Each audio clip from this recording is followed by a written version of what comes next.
ఈరోజు ప్రపంచవ్యాప్తంగా దాదాపు అన్ని దేశాలని భయపెడుతున్నటువంటి కరోనా వైరస్ అంటే కోవిడ్-19 అనే జబ్బు. దీని సందర్భంగా వివిధ దేశాలు ఎలాంటి ఎక్స్పీరియన్స్ పొందుతున్నాయి, ఇక్కడ ప్రజారోగ్య వ్యవస్థ ప్రశ్నార్థకంగా మారిందనేది ఈరోజు మనం పరిశీలిద్దాం. దీన్ని చూడబోయే ముందు కొన్ని బేసిక్ ప్రెమైసెస్ మనం చూద్దామనేది నా అభిప్రాయం. మొదటిది పిల్లర్స్ ఆఫ్ హెల్త్. అంటే ఏ దేశంలోనైనా ఆ దేశ ప్రజలు ఆరోగ్యంగా ఉండాలంటే ఏమేమి అవసరాలు నెరవేరి ఉండాలి. చాలామంది ఆరోగ్యాన్ని రోగాన్ని కలగపులగం చేసి మాట్లాడుతూ ఉంటారు. మనిషి ఆరోగ్యం అనేది పోగొట్టుకున్న తర్వాత అనారోగ్యం వస్తుంది, ఆ దశ దాటినాక రోగం వస్తుంది.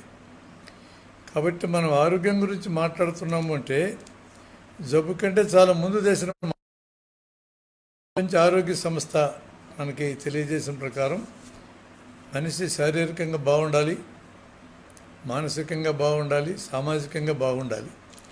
ఈ మూడు చోట్ల బాగా ఉండడమే ఆరోగ్యమని మనం పిలుస్తాం.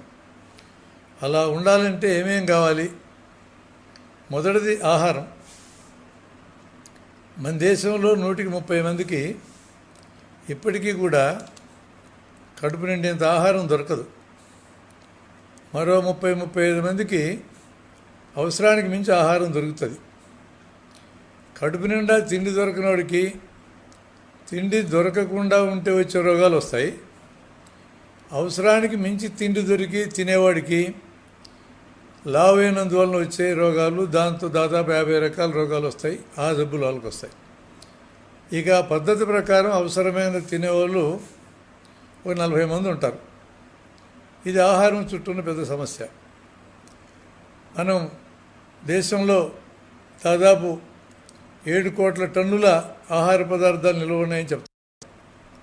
అంటే ప్రభుత్వం వారి గోడౌన్స్లో, సెంట్రల్ వేర్ హౌసింగ్ కార్పొరేషన్ కావచ్చు, ఫుడ్ కార్పొరేషన్ ఆఫ్ ఇండియా కావచ్చు, మొత్తం మీద రాష్ట్రాల్లో కూడా దాచినవి కావచ్చు. ఇంత ధాన్యం నిల్వ ఉంటే కూడా మరి కరోనా సందర్భంగా లాక్డౌన్ చేసిన తర్వాత దాదాపు 14-15 కోట్ల మంది వలస కార్మికులకి వాళ్ళ ఊళ్ళల్లో పని లేదు, పనుల కోసం ఎత్తుక్కుంటూ వెళ్ళిన చోట ఉన్న పనులు పోయినాయి.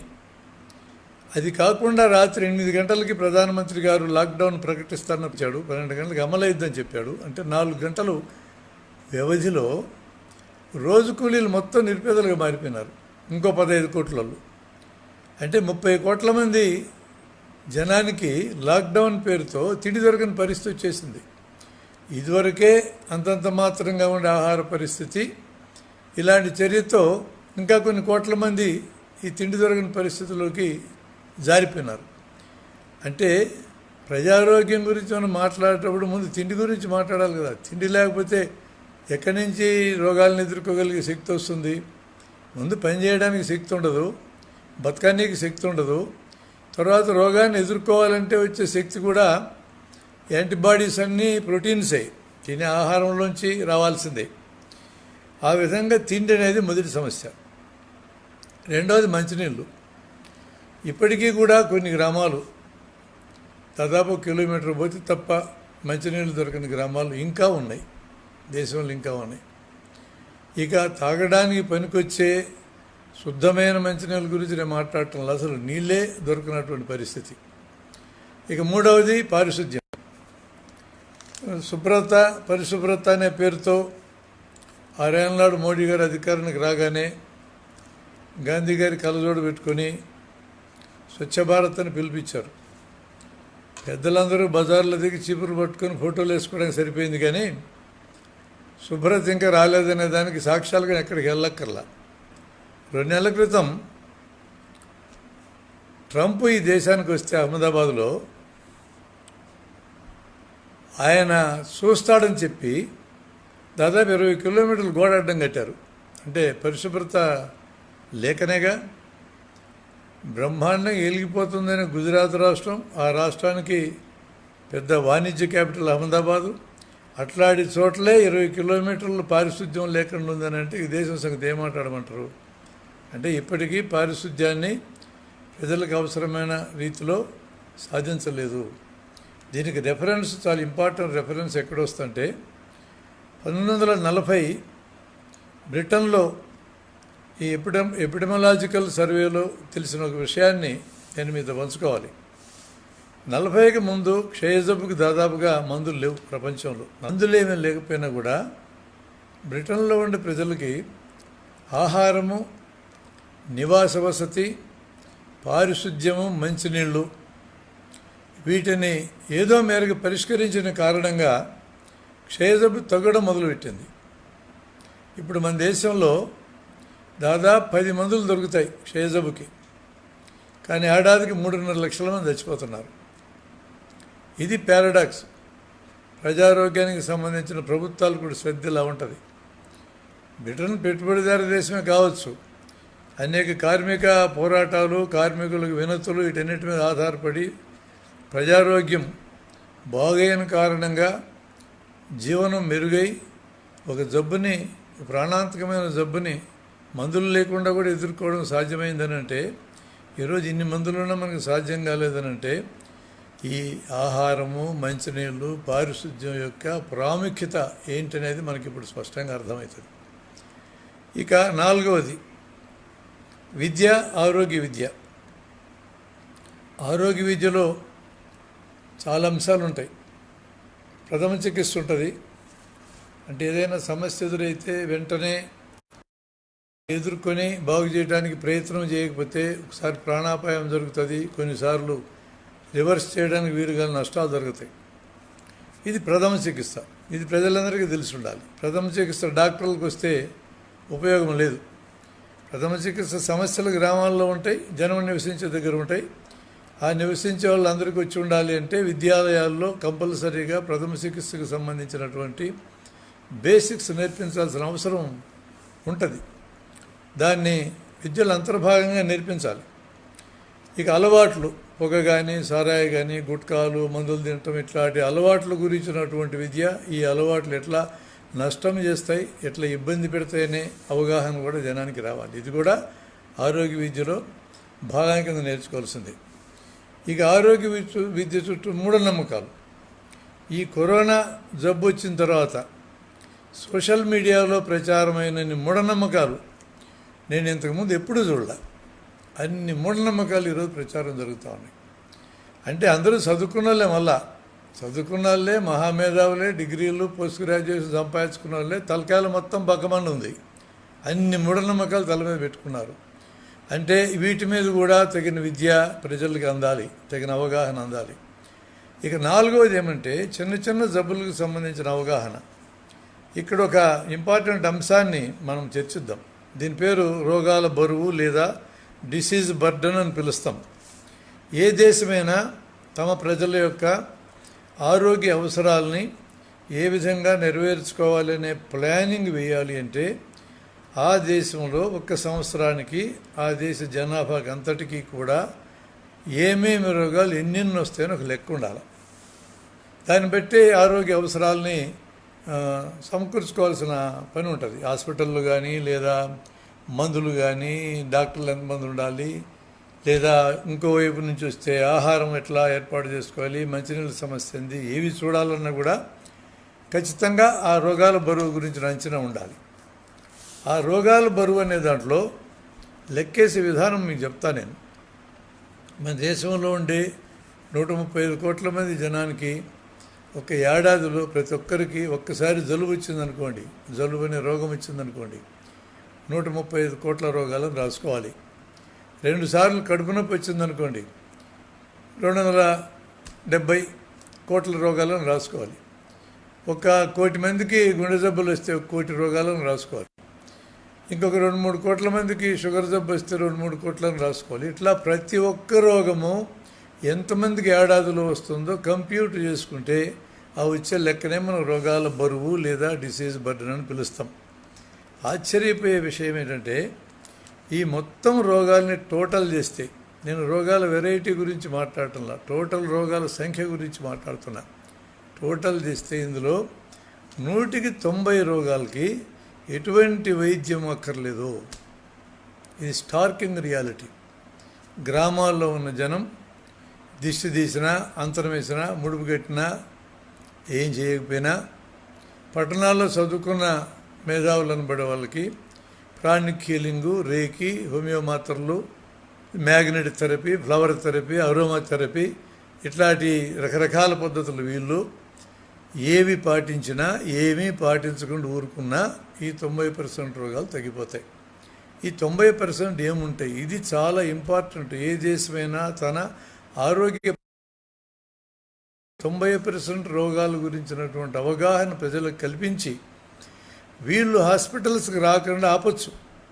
మీకు ఉదాహరణకి బ్రిటన్లో ఉండే నేషనల్ హెల్త్ సర్వీస్లో ఎవరైనా ఆ డాక్టర్కి పరిధిలో ఉన్నటువంటి రోగి జ్వరమని డాక్టర్ దగ్గరికి వస్తే 170 జ్వరాలన్నీ వైరస్ జ్వరాలు కాబట్టి మీరు 5 రోజులు ఆగిన తర్వాత రెండని వెనక్కి పంపిస్తారు. కేవలం ఓవర్ ది కౌంటర్ దొరికేటటువంటి పారాసిటమాల్ వేసుకొని చెప్పి పంపిస్తారు. మరి అంత అభివృద్ధి అయిన దేశము, ఓ సిస్టమేటిక్గా నేషనల్ హెల్త్ సర్వీస్ పెట్టుకున్న దేశము తమ ప్రజలు జ్వరం అని వస్తే ఆసుపత్రుల్లో చేరు, పరీక్షలు చేయించుకో, ఐసీయూలో చేరని చెప్పకుండా ఇంటికి వెళ్ళండి 5 రోజుల దాకా, తర్వాత చూద్దామని ఎందుకంటున్నారు? దీని అనుకున్న సైన్స్ వాళ్ళకి తెలుసు. ఈ 90% రోగాలు ఏముంటాయనే అవగాహన మనకు తెలియాలి. దీన్ని ఖచ్చితంగా ఎడ్యుకేట్ చేయాల్సిన అవసరం ఉంది. ఇక్కడ కరోనాకు కూడా రిలవెన్స్ నేను చెప్తా. మొదటి రకం సెల్ఫ్ లిమిటింగ్ డిసీజెస్. ఇవి వాటంతటవే తగ్గిపోతాయి.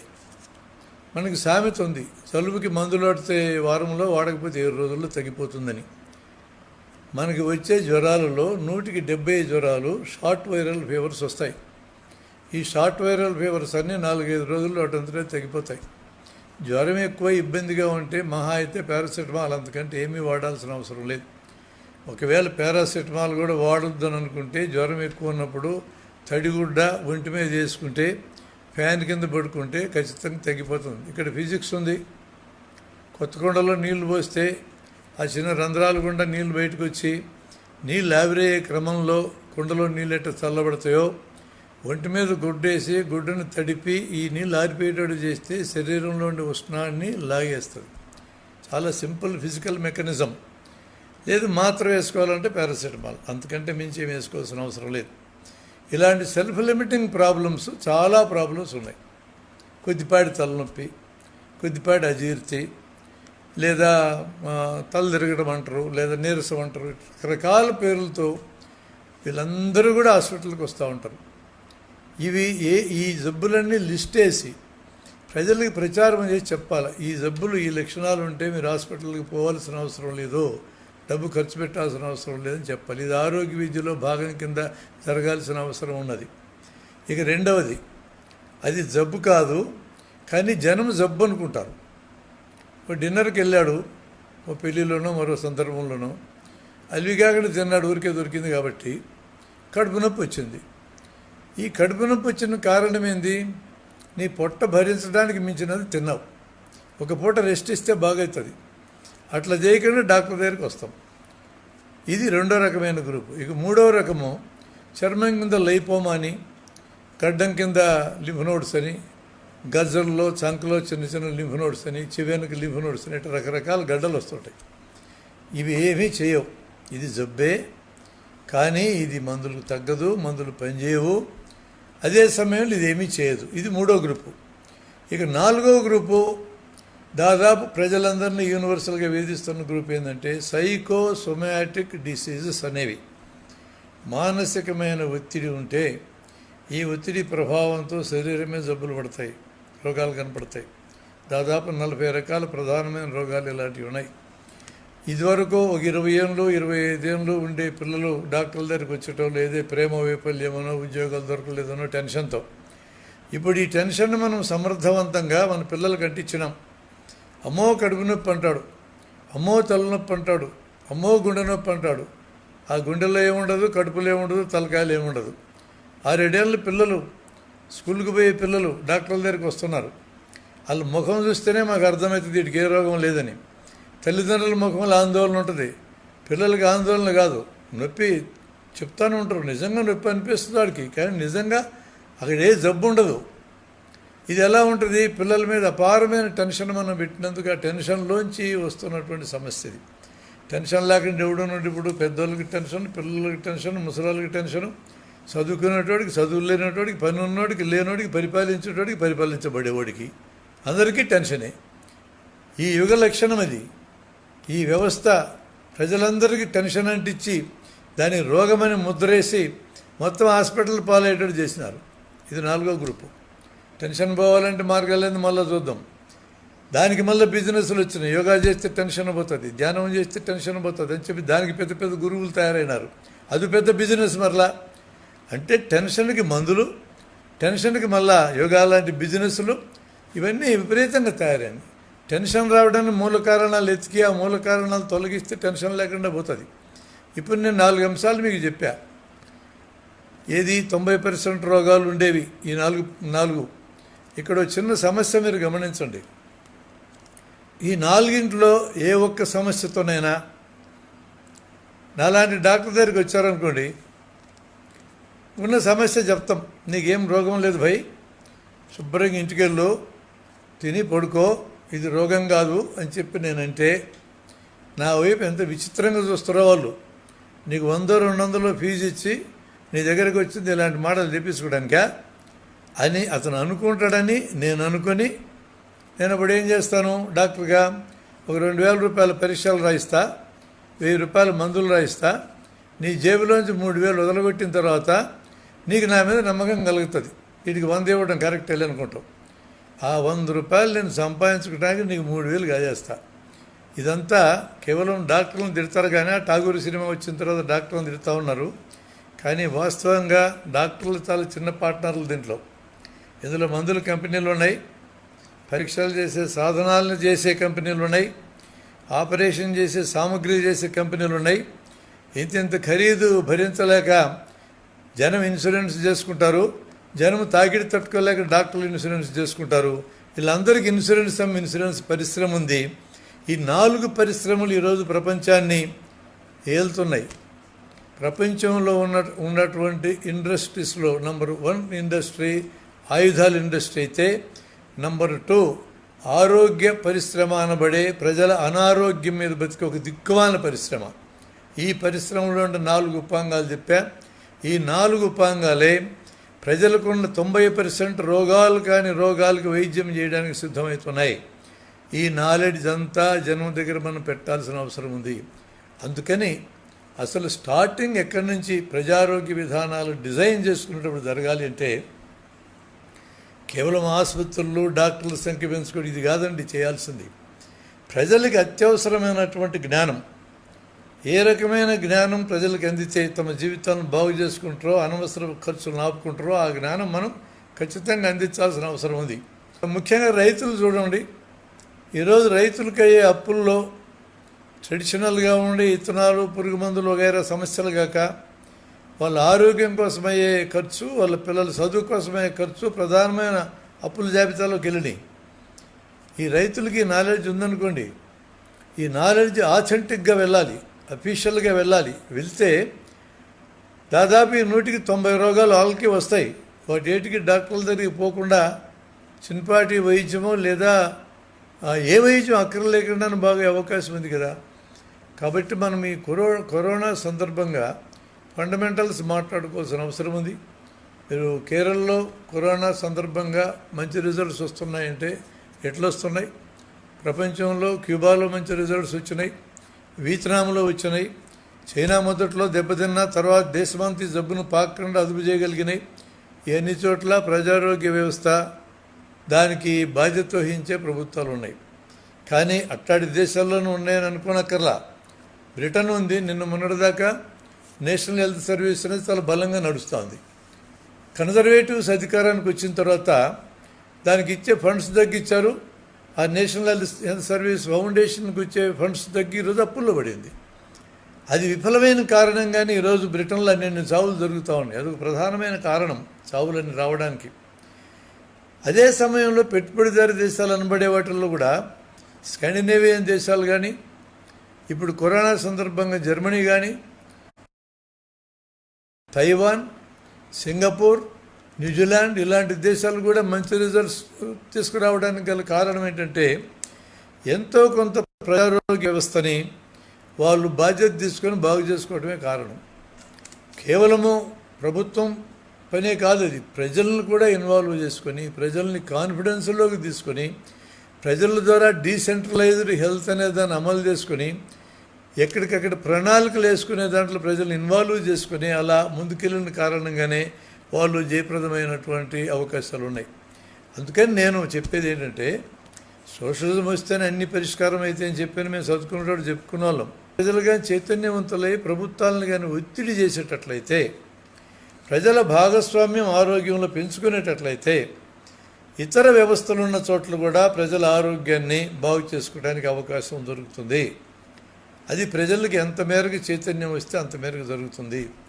అంటే ఇక్కడ ప్రజల చైతన్యమా, ప్రభుత్వం యొక్క ఒత్తిడా, ఈ రెంటిని మనం చూద్దాం. ఇప్పుడు చాలామంది ప్రభుత్వంలో ఉండే వాళ్ళు ఎలా ఆలోచిస్తారంటే, చట్టం చేసి జనం తినేస్తే లేదా ఒత్తిడి చేస్తే జనాన్ని దారిలో పెట్టచ్చు అనుకుంటారు. ఇప్పుడు ఈ లాక్డౌన్ అప్పుడు చేస్తున్న పని అయితే మీరు చూడండి, పోలీసులు మోటార్ సైకిల్ పెట్టడం ఆపుతారు, వాళ్ళు ఆకపోతే కొడతారు, తిడతారు. ఇవన్నీ కొయర్షన్, అంటే ఒత్తిడి చేస్తే జనం మాట్లాడతారని. కానీ చరిత్ర మీరు గమనిస్తే ఒత్తిడి అనేది ఎప్పుడు తాత్కాలికంగా పనిచేస్తాయి, భయం తాత్కాలికంగా పనిచేస్తాయి. ఇష్టపడి చేస్తే ఎల్లకాలం చేయగలరు మనిషి. దాన్నే మనం భావజాల బలం అంటాం. భావజాల బలం ప్రజల్లోకి కానీ ఎక్కితే ఒక భావజాలం, దాన్ని చాలా దూరం ఎవరు ఒత్తిడి చేయకుండానే పనిచేస్తారు. అందుకని ఒత్తిడి లోపలే మొదలు కావాలి అంటే భావజాల బలం అంటాం. దాన్ని మనం చాలా సింపుల్గా అర్థం చేసుకోవచ్చు. బజార్లో పోయి ఎవరైనా పెద్ద మనిషి 2 శ్లోకాలు పాడాడు అనుకోండి, అబ్బా మహాపండితుడు అని చెప్పాను అనుకుంటాం. 100 శ్లోకాలకు అర్థం మనకెటు తెలియదు, ఆయన కూడా తెలుసో తెలియదో నాకు తెలియదు. అంటే మనకు తెలియని విషయం ఒకటి ఉన్నప్పుడు భయపడతాం. అట్లా ఆ బలం అనేదాన్ని అతను ప్రదర్శించుకుంటాడు. పెళ్ళిళ్ళ సమయంలో పురోహితుడు, నువ్వు ఎంత పెద్ద ఆఫీసర్ అయినా, నువ్వు ఎంత పెద్ద రాజకీయ నాయకుడు అయినా, కూర్చోంటే కూర్చోవాలా, లేదంటే లేవాలా, ఈ తమలపాకులు పక్కన పెట్టంటే పెట్టాలా, ఈ బియ్యం నా వెనక పోయమంటే పోయాలా, పట్టు వస్త్రాలు నా పక్కన పెట్టమంటే పెట్టాలా. కేవలం మంత్రాలతో నేను కంట్రోల్ చేస్తున్నాడు. పట్టుపగలు పెళ్ళైన అమ్మాయిని అబ్బాయిని బజారు తీసుకెళ్ళి అదిగో అరుంధతి నక్షత్రం అవి కనపడదు అంటున్నారు. అది భావజాలం బలం అంటే.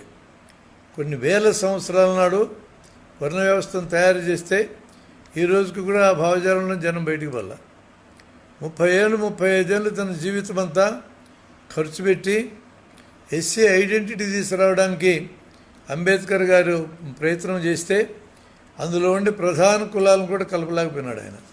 వాళ్ళ మధ్య పెళ్ళిళ్ళు చేయలేకపోయాడు. చెప్పాడు స్పష్టంగా, కులాల మధ్య పెళ్ళిళ్ళు జరగకుండా కులాలు బాగున్నాడు, కానీ ఆ రెంటిని కూడా కలపలేకపోయాడు. కానీ అక్కడ పనిచేసింది ఏంటి, 2000-3000 ఏళ్ళ నుంచి పనిచేసిన కుల వ్యవస్థ ఆ కులాల్లో కూడా పనిచేసి వాళ్ళ తలల్లోకి ఎక్కి, మనుస్మృతి తలల్లోకి ఎక్కి పనిచేస్తుంది. అది భావజాలం బలం అంటే.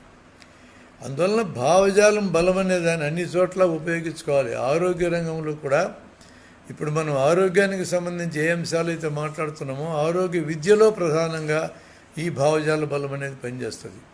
ఫైనల్గా అది 5th పిల్లర్ ఆఫ్ హెల్త్ అనేది పని, శారీరకమైన పని, మానసికమైన పని. శారీరకమైన పనికి 2 డైమెన్షన్లు ఉన్నాయి. మనిషి ఆరోగ్యంగా ఉండాలంటే శరీరానికి పని ఉండాలా, రెండోది పని ఉంటే పని నుంచి ఆదాయం వస్తుంది, ఆదాయం వస్తే మంచి ఆహారం సంపాదించుకోవచ్చు, మంచినీళ్ళు సంపాదించుకోవచ్చు, మంచి పరిసరాల్లో నివాస వసతి సంపాదించుకోవచ్చు, మంచి చదువు చదువుకోవచ్చు. ఆరోగ్య విద్య నేర్చుకోవడానికి చదువు మొదటి స్టెప్ అయి ఉంటుంది. అందుకని పనికి ఉన్న 2 డైమెన్షన్ మనం చూడాలి. ఈరోజు పని చేయడానికి సిద్ధంగా ఉన్న జనం మన దేశంలో కోట్లాది మంది ఉన్నా పని చూపించడానికి పరిపాలించడం సిద్ధంగా లేరు. ఈ లాక్డౌన్ సందర్భంగా ఓవర్ నైట్ దాదాపు 30 కోట్ల మందికి పని లేకుండా చేశారు. ఇది ఎంత ప్రమాదకరమైనటువంటిది. పనికి ఉన్న డైమెన్షన్ అది. పనికి ఆరోగ్యానికి డైరెక్ట్గా సంబంధం ఉంది. మధ్యతరగతి వాళ్ళంటే పని చేయడం ద్వారా, వ్యాయామం ద్వారా ఆరోగ్యంగా ఉండడానికి తోడ్పడుతుంది. కానీ కింద తరగతి అంతా, లోయర్ మిడిల్ క్లాస్ కానీ లోయర్ క్లాస్ కానీ పని ఒక జీవనాధారం. ఆర్థిక పరిస్థితికి ఇది మూలం. అనార్గనైజ్డ్ వర్కింగ్ క్లాస్ మెజారిటీ మన దేశంలో. వీళ్ళ వలన వచ్చే కాంట్రిబ్యూషన్ మన దేశ సంపదకి చాలా ఎక్కువ ఉంటుంది. ఈరోజు మొత్తాన్ని బొందబెట్టి కూర్చున్నాం మనం 40 రోజుల నుంచి. పై క్లాస్ వాళ్ళకి ఇబ్బంది లేదు, సెలబ్రిటీలకు ఇబ్బంది లేదు. ఇంట్లో దోశలు వేసుకుంటూ ఇడ్లీ వేసుకుంటూ కాస్త ఇల్లు అట్టట్ట ఊడ్చి 2 గంటలు దమ్మి అబ్బో ఎంత పెద్ద ఘనకార్యం చేసినా చూసుకొని వాట్సాప్లో పెడతారు. వాళ్ళకి ఏముంది పోయేది? అప్పర్ మిడిల్ క్లాస్కి ఇబ్బంది లేదు.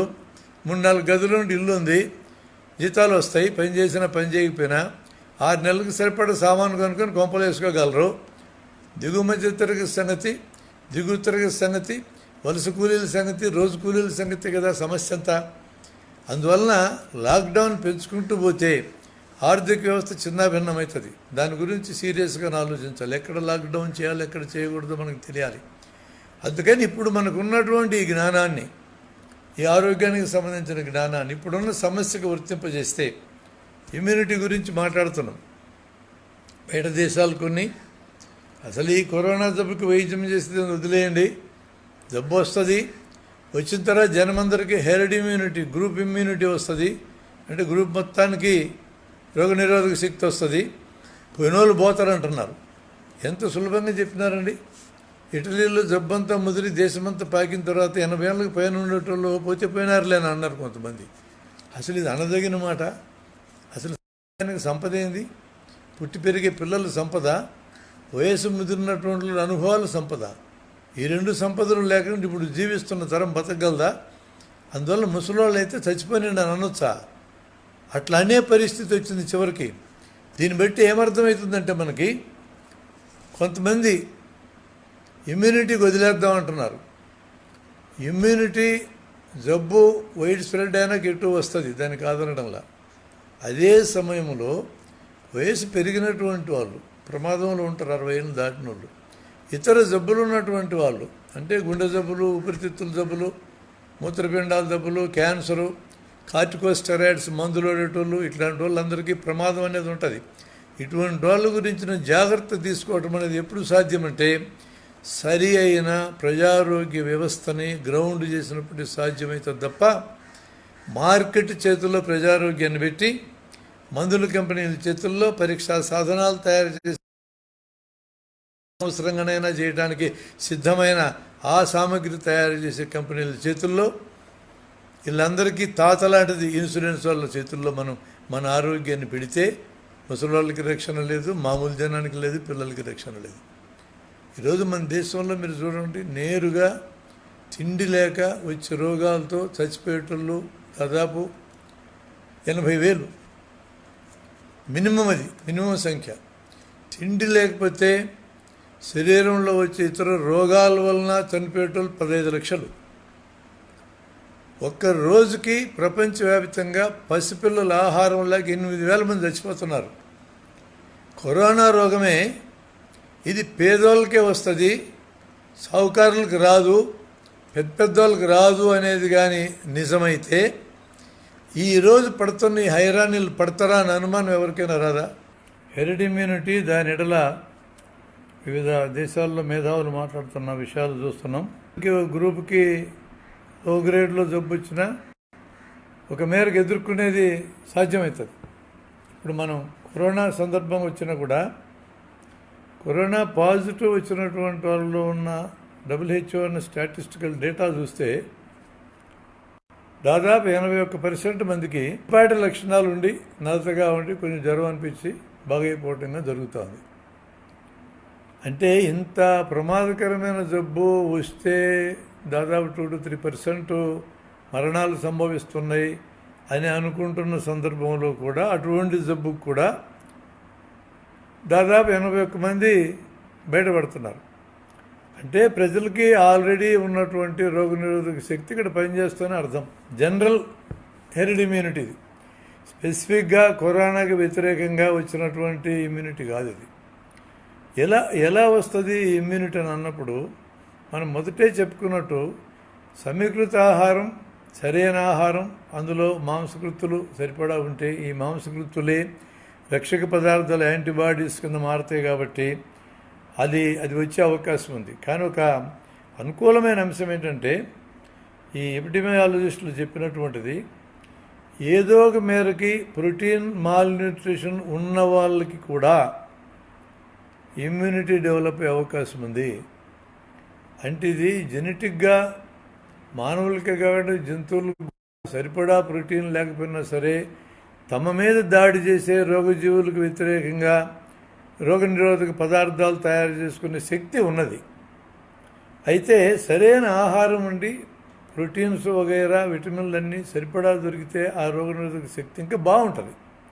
అందుకోసం మనం ఆహారం గురించి ఇమ్యునైజేషన్ చేసేటప్పుడు అంటే టీకాల కార్యక్రమం అప్పుడు సరిగా బలం లేనటువంటి వాళ్ళకి టీకాలు వేసినంత పదార్థాలు ఎట్లా తయారైతే అని ఒక వాదన ఉండేది ఒకప్పుడు.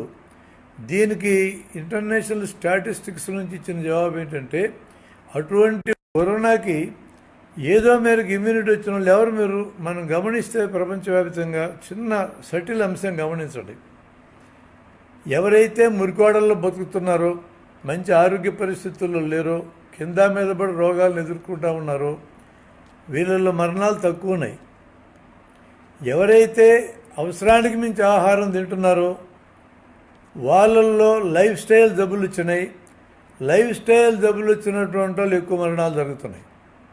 మీకు స్పెయిన్ కానీ ఫ్రాన్స్, ఇటలీ, బ్రిటన్ ఇట్లాంటి చోట్ల ఎక్కువ మరణాలు సంభవించటం, అమెరికా లాంటి సంభవించడానికి ఒక ప్రధానమైన కారణం లైఫ్ స్టైల్ జబ్బులు ఎక్కువ ఉండడం. వయసు ఒక్కటి పెరగడమే కాదు, లైఫ్ స్టైల్ జబ్బులు పెరగడం, ఇమ్యూనిటీ కూడా తక్కువగా ఉండడం, హెర్డ్ ఇమ్యూనిటీ కూడా. చాలా సింపుల్ ఎగ్జాంపుల్, బయట దేశాల్లో ఉండే మన పిల్లలు ఎప్పుడన్నా వాళ్ళ పిల్లల్ని పట్టుకొని మన దేశం వస్తారు. ఏదో పాత ప్రేమతో వచ్చి గ్రామంలో ఒక రోజు ఉంటామని వస్తారు. ఒక్క పూటే ఉండేది గ్రామంలో. ఆ రాత్రికి ఆ పసిపిల్లల్ని 2 దోమలు కుడతాయి, ఇంతలా వస్తాయి. దోమలు కుట్టగానే అమ్మ మా పిల్లలు ఇక్కడ ఉండి చచ్చిపోతారని హైదరాబాద్ పరిగెత్తుకెళ్ళి స్టార్ హోటల్లో రూమ్ తీసుకొని ఉంటారు. మనకి రోజు 100 దోమలు కుడుతున్నాయిగా, మనకెందుకు ఏం కాదు అంటే మనకి ఒక మేరకి ఇట్లా రోగాలను ఎదుర్కోగలిగే శక్తి ఉంది. ఎప్పుడైతే ఏజెంట్ ఫ్యాక్టర్ బలంగా ఉంటుందో, రోగాన్ని తీసుకొచ్చేటటువంటి క్రిమి మరీ బలంగా పనిచేస్తుందో, ఉన్న రోగనిరోధక శక్తి ఎదుర్కోవడానికి సాధ్యం కానంత మీద పడితే అది ఇమ్యూనిటీ ఉన్నా ఎవరినైనా వదలదు అది. అలా లేని పక్షంలో ఒక మేరకు మనం జబ్బును ఎదుర్కోగలిగే ఎక్కువ మంది బతుకుతున్నారు, ఇబ్బంది పడుతున్నారు. ఈ ఇన్ఫర్మేషన్ మనకి ఇప్పుడు ఆల్రెడీ అందుబాటులో ఉన్నది. సరే, జనము భయాలనే ఉంటాయి. కానీ ఒక రకంగా ఈ వ్యాధిని నేను గమనించేటప్పుడు చాలా రోగాల కంటే మంచి రోగం ఇది. ఎందుకు మార్టాలిటీ రేట్ తక్కువ అనేది ఒకటే కాదు, ఈ జబ్బు గాలి గుండా వెళ్ళదు. అంటే గాలిలో ప్రయాణం చేసే రోగాలు ఉన్నాయి. స్వైన్ ఫ్లూ గాలిలో ప్రయాణం చేస్తుంది, జలుబు కూడా గాలిలో ప్రయాణం చేస్తుంది. గాలిలో ప్రయాణం చేసే జబ్బు కాకుండా ఈ కరోనా వైరస్ బరువుగా ఉంటుంది కాబట్టి దగ్గినప్పుడు, తుమ్మినప్పుడు ఆ తుంపర్లకు అంటుకొని తుంపర్లు ఎంత దూరం పోతే అంత దూరం పోతుంది. 3 అడుగులు పోతాయి తుంపర్లు. 3 అడుగులు దాటితే అవి కింద పడతాయి, నేల మీద పడతాయి, వస్తువుల మీద పడతాయి. వస్తువుల మీద ఒక్కో వస్తువు మీద ఒక్కో టైం దాకా జీవిస్తాయి. ఆ వస్తువుల్ని తాకినందువలన ఆ చేతులతో మనం కళ్ళల్లో, ముక్కుల్లో పెట్టుకుంటే జబ్బు వస్తుంది. రెండో అనుకూలమైన అంశం మనకేంటంటే చర్మం గుండా ఈ జబ్బు లోపలికి వెళ్దు. ఇవి 2 అనుకూలమైన అంశాలు. మనం చర్మానికి అంటుకున్న వైరస్ అని మ్యూకస్ మెంబ్రేన్ స్మూత్గా ఉండే కళ్ళల్లో, నోట్లో, ముక్కుల్లో పెడితేనే వస్తుంది. ఈ 2 ఖచ్చితమైన అనుకూలమైన అంశాలే. మరి ఎబోలా వైరస్ ఉంది, సులభంగా బాగుతుంది జనానికి. అది చాలామంది చచ్చిపోతారు ఆ రోగం వస్తే. ఇది వస్తే వేగంగా ప్రాగుతుందనేదే సమస్య. కానీ దీని ఎపిడెమిలాజికల్ ఫ్యాక్టర్స్ దగ్గరికి వస్తే చర్మం గుండా పోతుంది, గాలి గుండా ప్రయాణం చేయదనే దాన్ని మనం అనుకూలంగా వాడుకోవచ్చు. యూనివర్సల్ ప్రికాషన్స్ 3 తీసుకుంటే చాలు. చేతులు కడుక్కోవడం, ముఖానికి గుడ్డడ్డం పెట్టుకోవడం, 3 అడుగులు దూరం పాటించడం. ఈ యూనివర్సల్ ప్రికాషన్స్ అన్ని దేశాలు చేయాల్సిందే. అన్ని సమయాల్లో ఈ వైరస్తో ఇప్పుడు సహజీవనం జీవించాల్సిందే. మనం ప్రపంచమంతా పాకిన తర్వాత ఇది ఇప్పుడే మాయం కాదు, టోటల్ ఇమ్యునైజేషన్ వచ్చేదాకా ఇది ఉంటుంది మనతోనే. కాబట్టి అంత పీరియడ్ వరకు యూనివర్సల్ ప్రికాషన్స్ అనేవి తప్పనిసరిగా తీసుకోవాల్సిందే, వేరే మార్గం అయితే లేదు. ఈ 3 పద్ధతులు మనం పాటించాల్సిందే. ఈ పద్ధతులు అంత కష్టమే. ఇక్కడ కూడా బిజినెస్ చేసుకుంటూ నేను ఉదాహరణ చెప్తా. బిజినెస్ అంటే ముఖానికి మాస్క్ కట్టుకోమన్నా, మాస్క్ 3 రూపాయలు. అది 30 రూపాయలు కూడా అమ్మినారు మొదట్లో. మాస్క్కి నాప్కిన్ క్రాస్గా మడతేసి ముఖానికి కట్టుకోవడానికి తేడా ఉంది. మాస్క్ సైడ్ ఎటు రంధ్రాలు ఉంటాయి. మీరు ఎంత జాగ్రత్తగా మాస్క్ కట్టుకున్నా సందులు ఉంటాయి. ప్రపంచ ఆరోగ్య సంస్థ మనకు చెప్పినట్టుగా మామూలు జనానికి మాస్కులు అక్కర్లేదు. వైద్యం చేసే వైద్య సిబ్బందికి ఈ మాస్కులు పనికిరావు. N95 మాస్కులే వాడుకోవాలి. దీని అర్థమైంది, ఏలం వెరిగా ప్రతి ఒక్కటి మాస్కులు తగిలించుకున్నా ఉండదు, ప్రయోజనం లేదు. పైగా 2 ఏళ్ళు ఈ కరోనా మనకు ఉంటుందనుకుంటే తడిసిపోయినా ప్రతిరోజు సాయంత్రం మాస్క్ తీసి పడేసి కొత్త మాస్క్ వేసుకోవాలనుకుంటే 3 రూపాయలు లెక్కేసుకున్నా కూడా 100 కోట్ల మందికి 2 సంవత్సరాలకి 2 లక్షల కోట్లు ఖర్చు అవుతుంది. నాప్కిన్లోకి 5 కొనుక్కుంటే 100 రూపాయలకు వస్తాయి. ఉతికి ఆరేసుకోవచ్చు, 2 సంవత్సరాలు వస్తాయి నాప్కిన్స్. 10,000 కోట్ల కంటే కాదు. చేసుకున్న వాళ్ళకి మనం ఎందుకు అవకాశం ఇవ్వాలి? పైగా అది సోషల్ యాక్సెప్టబుల్. టవల్ కట్టుకోవచ్చు, ఆడవాళ్ళు చిరకం కట్టుకోవచ్చు. ఆడపిల్లలు ఈ మధ్య ముఖానికి గుడ్డలు కట్టుకొని తిరుగుతూ ఉన్నారు. ఆల్రెడీ వాళ్ళు వల్లివాట్లు ఉన్నాయి, అవి కట్టుకొని తిరగవచ్చు. నాప్కిన్స్ ఇంట్లో వాడుకోవచ్చు. అసలు ఇలా భిన్నమైన రీతిలో ఆలోచించక తప్పదు ఈ సమయంలో అనేది.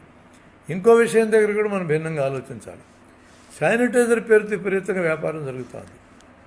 ఎవరు వాడుకోవాలి శానిటైజరు? వైద్యం చేసే దగ్గర రోగి తర్వాత రోగి చూసేటప్పుడు మధ్యలో చేతులు కడుక్కోవడానికి అవకాశం తక్కువగా ఉన్న వైద్య సిబ్బంది శానిటైజర్ వాడుకుంటే బాగుంటుంది. కానీ ప్రతి ఒక్కడు ఇంట్లో శానిటైజర్ వాడాల్సిన అవసరం ఏముందండి? సబ్బుతో శుభ్రంగా చేతులు కడుక్కునే అవకాశం ఉంటే కళ్ళు దురద పెట్టి నలుపుకోవాలి. శానిటైజర్ వేసుకున్నాం నలుపుకోవడానికి వీలు లేదు. మళ్ళీ సబ్బుతో చేయగడుక్కున్నాక నలుపుకోవాలి. కాబట్టి ఉత్తమమైన పద్ధతి సబ్బు వాడుకోవడం. మామూలు జనమందరూ సబ్బు వాడుకోవాలి. ఎక్కువ మంది జనాన్ని కలవాల్సిన అవసరం ఉన్నటువంటి ఆఫీసర్లు లేదా IAS వాళ్ళు లేదా పోలీసులు, వైద్య సిబ్బందో, వాలంటీర్లు, సర్వీస్ చేసేటోళ్ళు వాళ్ళ వరకు శానిటైజర్ లిమిట్ చేస్తే మంచిది. ఈరోజు ఆ శానిటైజర్ కోసం గోధుమలు బియ్యాన్ని కూడా ఆల్కహాల్ తయారు చేసి శానిటైజర్ చేయాల్సి వస్తూ ఉంది. అదే తిండిలాగా సస్తున్నారా జనం, వాళ్ళకి అన్నం బెటరా అంటే అది మాత్రం బెటర్. కానీ ఇట్లాంటి కార్యక్రమానికి దిగుతారు. 30 కోట్ల మందికి 15 కిలోలు నెలకు లెక్కన 3 నెలలు ధాన్యం ఇచ్చినా కూడా టన్నుల కంటే ధాన్యం ఖర్చు కాదు. 7 కోట్ల టన్నులు మూలుగుతుందని చెప్తున్నారు. ఎవరు? తలా ఒక్కో కుటుంబానికి 5,000 చొప్పున డబ్బులు ఇచ్చినా 3 నెలల పాటు 45,000 కోట్ల కంటే ఖర్చు కాదు. నిన్న అంత డబ్బులు ఇచ్చినారు కదా ఈ దొంగలందరికీ. అసలు పెట్రోలియం ధరలు తగ్గుతూ ఉంటే ఈ 5-6 ఏళ్లలో 22 లక్షల కోట్ల రూపాయలు మిగిలింది సెంట్రల్ గవర్నమెంట్కి. ఒక 45,000 కోట్లు జనానికి ఇస్తే ఏమవుతుందండి? అసలు ఈ రకంగా ఆలోచించటం అనేది ఎప్పుడైనా మీరు సక్సెస్ని గమనించండి. కరోనాలో కూడా సక్సెస్ అయినటువంటి అన్ని చోట్లలో కూడా బలమైన ప్రజలకు అనుకూలంగా ప్రజలను ప్రేమించగల నాయకత్వం ఉన్న చోట్లే విజయం సాధించింది. నాయకత్వం కూడా ఇంపార్టెంట్. మీరు కేరళకి వెళ్ళండి. అందరికంటే ముందు కేరళ ముఖ్యమంత్రి 20,000 కోట్లు ప్రకటించినాడు. ముందు కార్యక్రమాలు చేసుకోండి, ముందు తిండి తినండి, NREGS కార్యక్రమానికి వాడుకోండి, ఆరోగ్య వస్తువులు కొనుక్కోండి అని చెప్పి ముందు విడుదల చేసేసారు. అక్కడ విడుదల చేస్తే 1,70,000 కోట్లు మేము విడుదల చేస్తామని 10 రోజుల తర్వాత కేంద్ర ప్రభుత్వం ప్రకటిస్తే అందులో 70,000 కోట్లు ఆల్రెడీ బడ్జెట్లో ఉన్నది. నువ్వు కొత్తగా ఇచ్చింది ఏం లేదు. అంటే 1,00,000 కోట్లు అనమాట.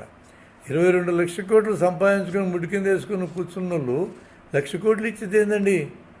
అసలు ప్రజల అవసరాన్ని ఏమన్నా తీరుస్తుందా? అది కాస్త ఆలోచించాల్సిన అవసరం లేదు వాళ్ళకి. తర్వాత ఇంకో ముఖ్యమైన విషయం కూడా గమనిద్దాం. ఈ సందర్భంలో బయటకు వచ్చిన విషయాలు. దక్షిణ కొరియాలో జబ్బు మొదలైంది. ఒక చర్చిలో ప్రార్థనలు చేసే జనం దగ్గర స్టార్ట్ అయింది.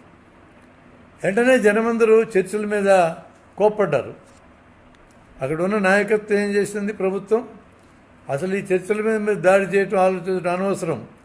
ముందు వీళ్ళకున్న first level contacts, second level contacts, third level contacts మొత్తాన్ని ఎతికి వాళ్ళ దగ్గర జబ్బు లేకుండా చేద్దామని జనాన్ని అందరినీ మోటివేట్ చేయగలిగింది ఆ గవర్నమెంట్. పెట్టుబడిదారు వ్యవస్థే మోటివేట్ చేసి విజయం సాధించారు. మన దగ్గర నిజాముద్దీన్ దగ్గర ఒక 8,000 మంది మీటింగ్ పెట్టుకున్నారు ముస్లిమ్స్ మీటింగ్ పెట్టుకున్నాక అక్కడ నుంచి దేశానికంతా కరోనా పోయిన మాట నిజమే. దాన్ని ఎంత హైలైట్ చేసినారు సోషల్ మీడియాలో, ఎంత అనుమానాలు వచ్చేటట్టుంది. అసలు వాళ్ళు మీటింగ్ పెట్టుకోవడానికి ఎవరు అనుమతి ఇచ్చారండి? పోలీసుకి ఎవరు పర్మిషన్ ఇచ్చారు? సెంట్రల్ హోమ్ డిపార్ట్మెంటే కదా. మరి విదేశాల నుంచి వచ్చిన వాళ్ళు జబ్బు అంటే ఇచ్చారంటే వాళ్ళ వీసాలు రద్దు చేయొచ్చుగా, వాళ్ళు వెనక్కి పంపించవచ్చుగా. అక్కడే పోలీస్ స్టేషన్ పక్కనే మీటింగ్ పెట్టుకుంటాడు, చూస్తూ ఊరుకుంది. ఎందుకు ఊరుకున్నారు? అనుమానం వస్తుంది ఎవరికైనా. పెట్టుకునే వాళ్ళే మీటింగు. చచ్చిన వాళ్ళు చేస్తారు, తురుకోళ్ళే కదా. బతికిన వాళ్ళు దేశమంతా జబ్బును అంటిస్తారు. అప్పుడు మనం యాక్టివ్ అయ్యి సోషల్ మీడియాలో ముస్లింల మీద తోసేద్దాం ఈ కార్యక్రమాన్ని అని ఎవరైనా అనుమానిస్తే ఈ అనుమానానికి ఆధారం కనపడదు. మరి ప్రభుత్వ వైఫల్యాలని పక్కన పెట్టి వీళ్ళ నెత్తిన దోస్తే ఎట్లది? తప్పు జరిగింది నిజమే, తప్పని అంటున్నారు. ఈరోజు ప్లాస్మాతో వైద్యం చేద్దామని ఐసీఎంఆర్ పర్మిషన్ ఇస్తే ఆ తబ్లీగ్లో పాల్గొన్నటువంటి వాళ్ళే ముందుకొచ్చి మేము ప్లాస్మా ఇస్తామంటున్నారు. వాళ్ళు దేశ పౌరులే, అదే దేశద్రోహులేం కాదు. దేశభక్తి అని పేరు చెప్పి జనానికి మేలు చేయకుండా ఉండి దేశద్రోహులు ఫుల్గా ఉన్న దేశంలో ప్రతి ఒక్కరిని దేశద్రోహి అనే ప్రమాదం ఉంది. కాబట్టి వీటిల్లో ఇన్ని లెసన్స్ మనకు వస్తున్నాయి. ఒక కరోనా జనానందరిని పునరాలోచన చేసేటట్టు చేసింది ప్రపంచవ్యాప్తంగా. మనం ఈరోజు అవలంబిస్తున్న అభివృద్ధి పదం, డెస్ట్రక్షన్తో కూడుకున్నటువంటి అభివృద్ధి పదం సరైందేనా? పర్యావరణాన్ని ధ్వంసం చేసే అభివృద్ధి పదం సరైందేనా? విపరీతమైన వినిమయ సంస్కృతిని పెంచి వస్తువులు పోగేసుకొని గుట్టలు వేసుకొని కొంపలు నింపుకునే ఈ రకమైన అభివృద్ధి సరైందేనా? సగం ప్రాణం ఉన్న ఒక జీవి మనకు గుర్తు చేయాల్సి వచ్చింది. తలకాయలున్న బుర్రలున్న మనం ఆలోచించటంలా. మనం గెస్టులుగా వచ్చినాం ఈ భూమి మీదకి, పోతాం మనం కూడా. 20 లక్షలేళ్ళు బతికినారు నియాండర్తల మానవులు. మనం అన్నాళ్ళు బతుకుతాను కూడా గ్యారెంటీ లేదు. ఈ లోపల కొత్త రకమైన మానవుడు రావచ్చు. ఇన్ని కోట్లాది జీవరాశులు ఇవన్నీ గెస్టులుగా వచ్చినాయి, భూమిని ఆడుకుని పోతున్నాయి. గాంధీ మహాత్ముడు చెప్పాడు మాట, ప్రతి ఒక్కడి అవసరం తీర్చగలదు ఈ భూమి, ఏ ఒక్కడి దురాశని తీర్చలేదు అన్నాడు. ఇంత దురాశ, ఇంత సంపాదించుకోవడం, ఇంత పోగేసుకోవడం, లక్షల కోట్లు కుప్పలేసుకోవడం. అయ్యా మిమ్మల్ని అడుగుతున్నా, ఆరోగ్యం మహాభాగ్యం అంటున్నాం. ఆరోగ్యం లేకుండా ఎన్ని లక్షలు పోగేసుకుంటే ఏం లాభం నీకు? మేము చిన్న వయసులో ఉన్నప్పుడు ఒక దోశ కొనుక్కోవడానికి పైసలు ఉండేవి కావు మా దగ్గర. 10 దోశలు 20 దోశలు సునాయాసంగా తినేటోళ్ళం. మా మిత్రుడు గయానందన్ ఉన్నాడు అనంతపురంలో. ఆయన హాస్టల్లో ఇడ్లీ తినే పోటీ పెడితే ఎప్పుడు ఆయనే ఫస్ట్ వచ్చేటోడు, అన్నీ తినేటోడు. కానీ ఇడ్లీ కొనుక్కుంటే పైసలు ఉండేవి కావు.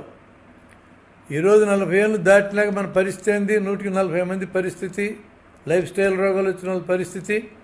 100 దోశలు కొనగలరు, ఒక్క దోశ కూడా తినలేరు.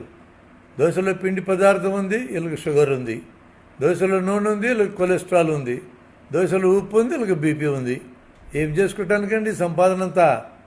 ఇట్లాంటి ఫండమెంటల్ క్వశ్చన్ ఈరోజు కరోనా జనానికి అందరికి గుర్తు చేస్తూ ఉంది. కనీసం ఇప్పుడన్నా ఆలోచిస్తామా? నాకైతే అంత గట్టి నమ్మకం కలగడం లేదు ఆలోచిస్తారని. నిన్ననే నా నమ్మకం పోయింది. జనానికి అన్నం కాలం జనం అల్లాడుతూ ఉంటూ వదిలేసి బ్యాంకులన్నిటిని లూటీ చేసినటువంటి అప్పులు మాఫీ చేసినారంటే నాకు నమ్మకం ఎట్టగలగాలండి? అలాంటివి ఎన్ని చర్యలు జరుగుతూ ఉన్నాయి మన కళ్ళెదురుగా. అందుకని జనము ప్రత్యామ్నాయ భావజాలాన్ని బలంగా తయారు చేసుకొని ఈ భావజాలాన్ని ప్రజల్లోకి పట్టుకెళ్ళేదాకా అది సమాజాన్ని మార్చుకోవడానికి కానీ, వైద్య రంగంలో పనిచేయడానికి కానీ, వైద్య రంగంలో ప్రజలకి జవాబుదారీగా మారేటట్టుగా రంగాన్ని మార్చుకోవడం కానీ, అది ఏదైనా కానీ ఏ చోటైనా సరే ప్రజలు ప్రత్యామ్నాయ భావజాలాన్ని బలంగా తయారు చేసుకుని ప్రజలకు తీసుకెళ్తేనే పరిష్కారం ఉంటుంది. ఈ బ్యాక్డ్రాప్లోంచే మనము మెడికల్ స్టూడెంట్స్ ఏం చేయొచ్చు దీనికనేది కూడా ఆలోచించాలి. ఈరోజు మెడికల్ కాలేజీలకు నేను వెళ్తుంటే నాకు అర్థమవుతుంది, మేము బాగుపడితే చాలు, మేము సంపాదించుకుంటే చాలు అనే ఆలోచన ప్రధానమైన ఆలోచనగా మారింది. వచ్చిన పిల్లలందరూ నారాయణ శ్రీ చైతన్యం నుంచి వస్తే అలాంటి ఆలోచనలు వస్తాయి వాళ్ళకి. అసలు మనం డాక్టర్లు కావడానికి ఈరోజు వైద్యశాలకు ₹1 కోటి ఖర్చు అవుతుంది ప్రభుత్వానికి. ₹1 కోటి ఇచ్చింది జనమే. మనం రోగాల గురించి నేర్చుకోవడానికి వార్డుల్లో బాధలు పడుతూ బతుకుతామో సస్తమో అనుమానం ఉన్నటువంటి రోగులు మనకు వైద్యం గురించి నేర్పించినారు. చనిపోయినటువంటి వాళ్ళు మన వాళ్ళు చచ్చిపోతే తీసుకెళ్ళి కాల్ చేస్తాం, బూడి చేస్తాం. స్వర్గానికి వెళ్ళేటప్పుడు కళ్ళు లేకుండా పోతే ఎట్లా, మూత్రపిండాల్లో లేకుండా పోతే ఎట్లా అనేది దానం కూడా చేయం. కానీ అనాథలు మరణిస్తే హాస్పిటల్లో 4 రోజులు మార్చురీలో పెట్టి చూసినాక అనాటమీ థియేటర్కి ఇస్తారు. పెద్ద తొట్టులో వండబెట్టి ఒక్కో శవాన్ని బయటికి తీసి బల్ల మీద స్టీల్ బల్ల మీద పడుకోబెట్టి తలకో 10 మంది, పొట్టకో 10 మంది, ఈ కాలికి 6, ఆ కాలికి 6, చేతికి 6, ఈ చేతికి 6 లెక్కన 50 మంది చుట్టూ పిల్లలు చేరి, వైద్య విద్యార్థులు చేరి ఒకరు చదువుతూ ఉంటే కన్నింగ్హామ్స్ మాన్యువల్స్, ఇంకోటి డిసెక్షన్ చేస్తూ ఉంటే మిగతా వాళ్ళు వెనక చేరి సెల్ ఫోన్ చాటింగ్ చేస్తూ ఉంటే ఎవరండి మనకు అనాటమీ నేర్పిస్తుంది? Here the dead teach the living అని రాసి ఉంటుంది అక్కడ. అరే ఆరోగ్యంగా ఉండేవాళ్ళు పన్నులు కట్టి మనకు వైద్యం నేర్పించినారు. రోగం వచ్చినటువంటి వాళ్ళు తమ శరీరాలను అప్పచెప్పి రోగాల గురించి నేర్పించినారు. చనిపోయిన వాళ్ళు, ముఖం లేనోళ్ళు, వాళ్ళు ఎవరో తెలియని వాళ్ళు శరీరాలను అప్పచెప్పి మనకు వైద్యం నేర్పించినారు. ఏమి నేర్పించాలండి వైద్య విద్యార్థులకి? సోషల్ రెస్పాన్సిబిలిటీ నేర్పించాలి. నిలబట్టడం, సమస్యకు నిలబట్టడం నేర్పించాలి.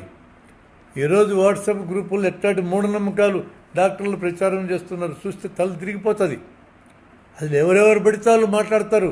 వాళ్ళు వృత్తులకు సంబంధం ఉండదు వాళ్ళు చెప్పే విషయాలు. యోగా చేస్తే కరోనా పోద్దని ఒక ఆయన అంటాడు, యజ్ఞం చేస్తే పోద్దంటాడు ఒక ఆయన, ముక్కులో ఆలివ్ నూనె పోస్తే పోద్దంటాడు ఒక ఆయన, ఒళ్ళంతా కొబ్బరి నూనె పోస్తే పోద్దని ఒక ఆయన అంటాడు. ఇది ఏందండి ఎన్ని మాట్లాడి ఇష్టం వచ్చినట్టు? ఇన్ని మూఢనమ్మకాలు రాకుండా ఉండాలి అంటే వైద్యులు వైద్యమే కాదు చేయాల్సింది, ప్రజల ఆరోగ్యానికి పూచిపడాలి. అందుకే 120 ఏళ్ళ నాడు రాబర్ట్ విర్కో అంటాడు, medicine is nothing but politics in large scale. అసలు వైద్యం అంటేనే రాజకీయం పోండి అని అన్నాడు ఆయన. నేను ఇందాక చెప్పిన ఆహారం రాజకీయం, మంచినీళ్ళ రాజకీయం, పారిశుద్ధ్యం రాజకీయం, విద్య రాజకీయం, ఆరోగ్య విద్య రాజకీయం, పని రాజకీయం. రాజకీయం కాంతింది ఇక్కడ. కాబట్టి మన చుట్టూ జరుగుతున్న వాటిని నిశ్చితంగా చూడడం అనేది చేయాలి. ఈరోజు కరోనా ఇచ్చిన ఒక అద్భుతమైన సందర్భాన్ని ఉపయోగించుకొని మనల్ని మనం కాపాడుకుంటూనే, మన చుట్టూ ఉన్న అగ్రీవ్డ్ పీపుల్ని కాపాడుతూనే, సోషల్ ఆర్డర్లో ఎక్కడో తేడా ఉంది. సరైన సోషల్ ఆర్డర్ ఉన్న చోట, ప్రజల గురించినటువంటి బాధ్యత తీసుకున్న ప్రభుత్వాలు ఉన్న చోట ప్రజలు కరోనా మీద ఎంతో కొంత విజయం సాధించగలుగుతున్నారు. ఈరోజు దేవాలయాలు మూతపడ్డాయి, చర్చిలు మూతపడ్డాయి, మసీదులు మూతపడ్డాయి. వాళ్ళందరూ కాపాడేటట్లయితే ముల్లాలు, పూజారులు, బిషప్పులందరూ ఈ చోట్లకి వెళ్ళి కాపాడమని భగవంతుని అడగవచ్చు, తప్పేం లేదు. భగవంతుని నమ్మాలని నమ్మకపోవడం కాదు ఇష్యూ. ఫైనల్గా ఈరోజు ఆసుపత్రులే మనం కాపాడాల్సి వచ్చినాయి. ప్రైవేట్ ఆసుపత్రులు కాపాడంలా, కార్పొరేట్లు అసలు రంగంలోకి రాలే. నిన్న మొన్నటిదాకా మనము విచిత్రంగా తిట్టినాం గవర్నమెంట్ హాస్పిటల్స్ని, పనికిమాలి అని, వైద్యం జరగదని, సరిగా వైద్యం చేయరని, చచ్చిపోతారని. ఆ విచిత్రంగా తిట్టబడ్డ ఈ గవర్నమెంట్ హాస్పిటల్ ఈరోజు మనకు దిక్కైనాయి. ఆ హాస్పిటల్స్కి ఫండ్స్ ఇవ్వండి, ఈ హాస్పిటల్స్కి సరైన సిబ్బందినివ్వండి, వాళ్ళకి గౌరవనీయమైన జీతాలు ఇవ్వండి. టీచింగ్ హాస్పిటల్స్లో నాన్ ప్రాక్టీసింగ్ అలవెన్స్ ఇచ్చి పిల్లలకి చదువు చెప్పమని చెప్పండి. బ్రహ్మాండమైన వైద్యులు ఉన్నారు అక్కడ. ఈ రోజుకి కూడా మాలాంటి డాక్టర్లు ప్రభుత్వ హాస్పిటల్కి రెఫర్ చేస్తూ ఉన్నాం. అక్కడ ఉన్నటువంటి క్వాలిటీ నాకు బయట కనపడలే. మనం వాటిని కాపాడుకోవాల్సిన అవసరం ఉన్నది. వైద్యం దగ్గరికి వచ్చినప్పుడు ప్రభుత్వం ఇలాంటి బాధ్యత తీసుకుని డీసెంట్రలైజ్డ్ హెల్త్ సిస్టమ్ అమలు జరిగితే కరోనాను ఎదుర్కోవడం సాధ్యమవుతుంది. ఈరోజు ఉన్నటువంటి లాక్డౌన్ సిచ్యువేషన్ పోవాలన్నా కూడా రెడ్ జోన్స్ స్ట్రిక్ట్గా లాక్డౌన్ చేయండి. అక్కడికి వాలంటీర్లు పంపి ఎవ్రీడే 50 యూనిట్లు ఒక వాలంటీర్ సర్వే చేయండి. ఒక్కరికి జ్వరం ఉందన్నా ఐసోలేట్ చేయండి, పరీక్ష చేయండి, జబ్బు ఉంటే క్వారంటైన్ చేయండి. మిగతా జనానికి పరీక్షలు చేయడం అనవసరం. రెడ్ జోన్స్లో పరీక్షలు చేయడం అనవసరం. అక్కడ ఎక్కువ మందికి ఆల్రెడీ పాజిటివ్ ఉంటుంది. చేసుకుంటూ పోతే పాజిటివ్లు సంఖ్య పెంచుకోవడం, జనాన్ని భయపెట్టమే. వాళ్ళందరూ కూడా ఇమ్యూనిటీతో బయటపడతారు. జబ్బున్న వాళ్ళని బయటకు తీయండి, వాళ్ళ వరకు వైద్యం చేయండి. మిగతా వాళ్ళందరినీ శుభ్రంగా అక్కడ ఉండమను. వాళ్ళు బయటికి రావాల్సిన అవసరం లేకుండా వాలంటీర్స్ వాళ్ళకి కావాల్సిన వస్తువులు ఇవ్వండి. 1 నెల లోపల రెడ్ జోన్ ఏరియా కంప్లీట్గా క్లియర్ అవుతుంది. చుట్టూ ఉండే ఆరెంజ్ ఏరియాలు ఇక్కడ మాత్రం 1:5 లేదా 1:10 పరీక్షలు చేయండి. ఇక్కడ పరీక్షలు మౌంటప్ చేయాలి. పరీక్షలు ఎక్కువ చేయడం ద్వారా ఎక్కువ మందిని పట్టుకోవాలి. ఎక్కువ మందిని పరీక్ష చేస్తే రోగం పెరిగినట్టు కాదు, ఎక్కువ మంది చనిపోతేనే రోగం పెరిగినట్టు దయచేసి గుర్తుంచుకోండి. ఎక్కువ పరీక్షలు చేయటం ద్వారానే జబ్బును అదుపు చేసింది సౌత్ కొరియా కానీ, తైవాన్ కానీ, సింగపూర్ కానీ, జర్మనీ కానీ. ఇవన్నీ క్యూబా అయినా, వియత్నాం అయినా పరీక్షలు చేసి సాధించుకున్నారు. మనం అందరికీ పరీక్షలు చేయబోవటం లేదు, అవసరం కూడా లేదు. కాంటాక్ట్స్ని ట్రేస్ చేయండి, వాళ్ళకి పరీక్షలు చేయండి. ఎక్కడైతే పాజిటివ్ వస్తో ఇమ్మీడియట్గా ఐసోలేట్ చేయండి. గ్రీన్ ఏరియాలో జనాన్ని పనులు చేసుకునివ్వండి. కానీ యూనివర్సల్ ప్రికాషన్స్ అన్ని ఏరియాల్లో తప్పదు. యూనివర్సల్ ప్రికాషన్స్ ఈ వైరస్ని పూర్తిగా జయించేదాకా తప్పదు. పూర్తిగా జయించేది ఎప్పుడు సాధ్యమవుతుందంటే దీనికి సరైన వ్యాక్సిన్ కనుక్కొని యూనివర్సల్ ఇమ్యునైజేషన్ ప్రపంచమంతా చేసినప్పుడే సాధ్యం. ఇలాంటి పని మనం మసూచికి చేయగలిగినాం, మసూచిని జనంలో లేకుండా చేయగలిగినాం.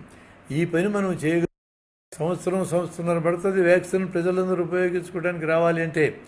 అప్పటిదాకా మన జాగ్రత్తలు ఉపయోగపడతాయి. అనేక మందులు ఈరోజు పనిచేస్తాయని అంటున్నారు, కానీ వాటి ఏటి మీద గ్రీన్ సిగ్నల్ తగినటువంటి సంస్థలు ఇంక ఇవ్వలే. వాటిని ఏదో వాడుతున్నారు, ట్రయల్స్గా వాడుతున్నారు. అజిత్రోమైసిన్ కానీ, అన్ని క్లోరోక్విన్ ఫాస్ఫేట్ కానీ, ఇలాంటి వాటిని, ఐవర్మెక్టాల్ ఇలాంటి వాటిని వాడుతున్నారు. ఒక్క మందు మాత్రం ప్రామిసింగ్గా పనిచేసిందని దానికి కొంత హిస్టరీ ఉంది, 20 ఏళ్ళ హిస్టరీ ఉంది. ఇంటర్ఫెరాన్ 2B అనేది క్యూబా వాళ్ళు తయారు చేశారు. కొన్ని ఇలాంటి కరోనా వైరస్లు గతంలో వాడారు.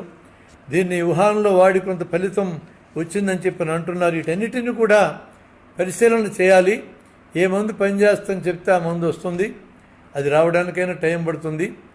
ఈ లోపల మనం పునరాలోచన చేసుకోవాలి. మన స్టాండ్స్ని, మన స్టాండ్ని, ప్రజారోగ్యం మన స్టాండ్ని మార్చుకోవాలి. ప్రజల జీవితాల గురించి మన ఆలోచన మార్చుకోవాలి. ఇప్పటిదాకా మనం ఆలోచన కన్స్యూమరిస్ట్ ఆలోచన, ఎంత దొరికితే అంత మింగడం ఆలోచన, ఎవడెట్లా పోతే మనకెందుకు, నేను బాగుపడితే చాలని ఆలోచన. ఈ ఆలోచన స్థానంలో అందరూ బతికితే మనం బతుకుంటాం, అందరూ పోతే మనం అట్లే పోతాం అనే ఆలోచన జనంలోకి అందించటానికి ఈ కరోనా సందర్భం చాలా సరైనదని నేను భావిస్తూ ఇక్కడితో మీ నుంచి నేను సెలవు తీసుకుంటున్నానండి. కోవిడ్ని సమర్థవంతంగా ఎదుర్కొన్న దేశాల్లోని వైద్య వ్యవస్థలకు, ఎదుర్కోవటంలో విఫలమైన వైద్య వ్యవస్థలకు తేడా ఏంటి? మొట్టమొదటి తేడా, ఒకటి ప్రజారోగ్య వ్యవస్థని భద్రంగా పెట్టుకున్న దేశాలు ఉన్నాయి. ఉన్నంతలో ప్రజలకి అనుకూలమైనటువంటి వ్యవస్థను సాధించుకుని ఉన్నాయి పెట్టుబడిదారు దేశాలు అయినప్పటికీ కూడా. ఉదాహరణకు స్కాండినేవియన్ కంట్రీస్ కానీ, జర్మనీ కూడా అలానే ఉంది. NHS ఉన్నటువంటి బ్రిటన్ ఈ మధ్య దెబ్బతిన్నది కాబట్టి సాధించలేకపోయారు. దక్షిణ కొరియా, తైవాన్ ఇవి కూడా ప్రజారోగ్య వ్యవస్థలను భద్రపరుచుకున్నాయి ఏదో మేరకి. అలా భద్రపరుచుకున్న చోట్ల మంచి రిజల్ట్స్ వచ్చినాయి. కోవిడ్ లాంటి ఎమర్జెన్సీ వస్తాయని శాస్త్రీయంగా ముందే తెలిసినప్పటికీ మన వ్యవస్థ ఎందుకు అలర్ట్ కాల? దీని మీద చాలా సమస్యలు ఉన్నాయండి. దాదాపు 2-3 ఏళ్ళ నుంచే ఎపిడెమియాలజిస్టులు వార్నింగ్ ఇస్తూ ఉన్నారు ఇట్లాంటి సమస్య వచ్చే అవకాశం ఉందని. ఒక వాదన, మా అమెరికాలోనే చాలా పేరు మోసిన కంపెనీలు కొన్ని వైరస్ల మీద ప్రయోగాలు చేస్తుండే క్రమం ఉందని, అటాటి వైరస్ బయటపడితే కొన్ని కోట్ల మంది చచ్చిపోతారని స్టేట్మెంట్ ఇచ్చారని ఒకటి బయటకు వచ్చింది. సరే, దొంగ అన్నట్టుగా ఇప్పటికే చరిత్ర ఉంది. ఇట్లాంటి వైరస్ను తయారు చేసే చరిత్ర అమెరికాలో ఉండే పెంటగాన్కి. వాళ్ళే అందరికంటే ముందు చైనా వాళ్ళే వైరస్ తయారు చేసి జర్మనీ తినేశారని అంటున్నారు.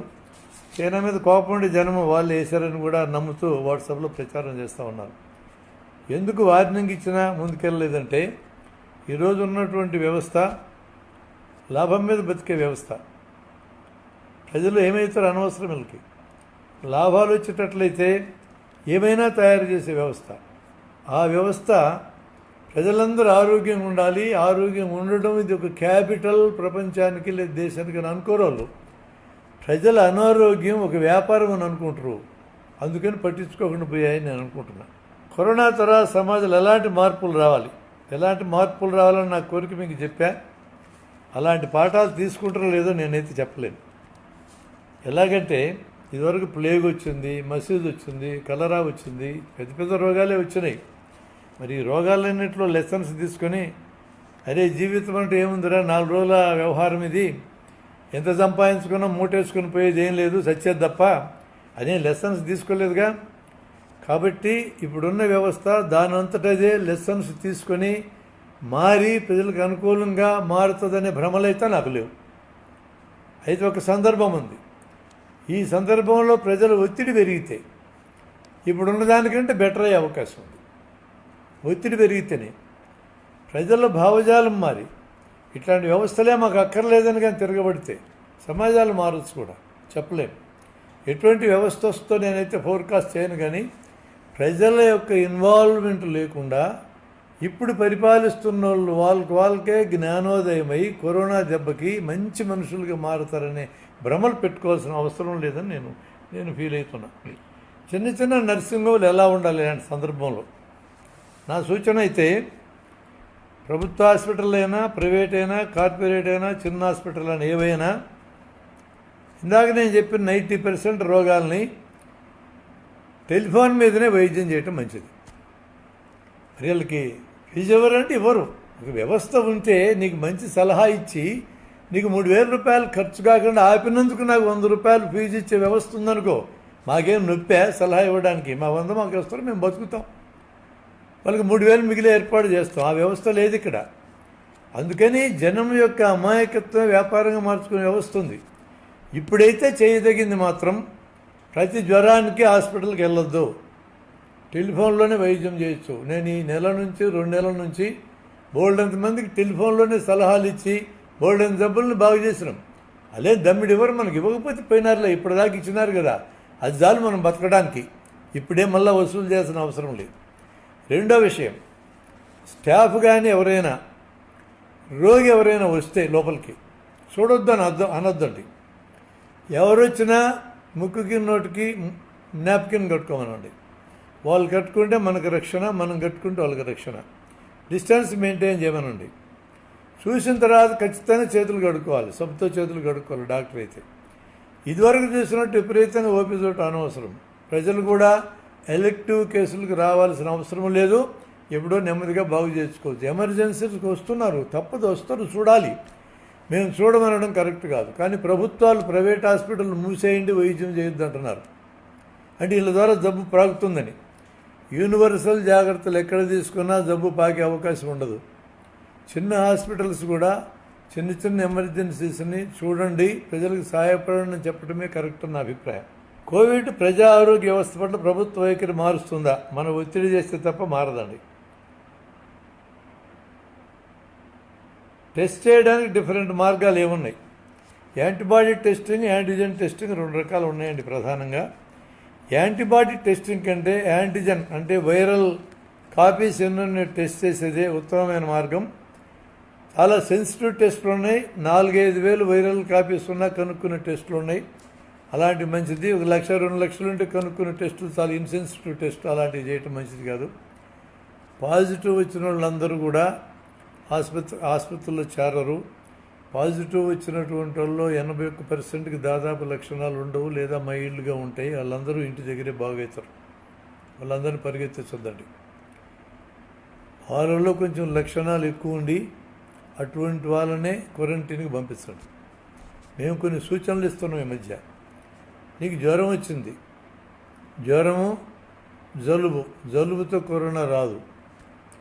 జ్వరము, గొంతు నొప్పి, తలనొప్పి, ఒళ్ళు నొప్పులు, పొడి దగ్గు అయినప్పటికీ కూడా లక్షణాలు పెరగల 5 రోజులు మీరు ఇంట్లోనే ఉండండి పారాసిటమాల్ వేసుకొని. అయితే జాగ్రత్తలు తీసుకోండి. రూములు ఉన్నాయా? 2-3 రూములు, ఒక రూమ్లో విడిగా ఉండు. ఒకటే రూమ్ ఉందా? ఒక మూలన ఉండు. సపరేట్ రూమ్ ఉంటే 5 రోజులు దాటినా కూడా లక్షణాలు తగ్గకుండా అలానే ఉంటే, పెరగకుండా ఉంటే, ఇది ఇంపార్టెంట్. పెరగకుండా ఉంటే లక్షణాలు తగ్గల 21 రోజులు చూడొచ్చు, ఏం కాదు, ఎక్కడికి వెళ్ళక్కర్లా. సపరేట్ రూమ్ ఉంటే ఇది సాధ్యం. ఒకటే రూమ్ ఉంటే ఇంట్లో 5 రోజుల తర్వాత రిస్క్ తీసుకోవద్దు. ఖచ్చితంగా పరీక్షకు పంపండి, ఆసుపత్రిలో ఐసోలేట్ చేయండి. లక్షణాలు పెరిగితే, ఇది ఇంపార్టెంట్ పాయింట్, 1వ రోజు నుంచి 21 రోజుల్లో ఎప్పుడైనా సరే కొత్త లక్షణాలు వచ్చినా, కొత్త లక్షణాలు అంటే రుచి తెలియకుండా పోవడం, వాసన తెలియకుండా పోవడం, కొత్తగా ఇంక 3 లక్షణాలని సెంటర్ ఫర్ డిసీజ్ కంట్రోల్ అమెరికాలో బయటపెట్టినారు.